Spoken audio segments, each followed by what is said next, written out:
Surat મનપાના Khajod dumping site પર લાગેલી આગ 60 કલાક બાદ પણ બેકાબુ છે, ત્યારે અત્યાર સુધી લાખો લીટર પાણીનો મારો કરાયો હોવા છતાં આગ કાબૂમાં નથી.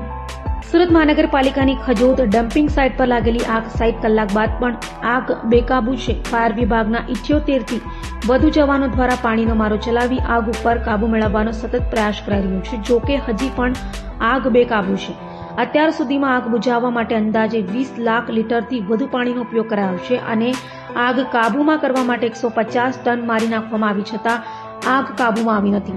બીજી બાજુ દુર્ગંધ અને ધુમાડાના કારણે સ્થાનિકો પરેશાન થઈ રહ્યા છે, ત્યારે ડમ્પિંગ સાઇટ પર લાગેલી આગના પગલે રાજકારણ ગરમાયો હોય તેમ વિપક્ષે હાલમાં જ પાલિકાના શાસકો અને એજન્સી સામે આક્ષેપો કર્યા હતા.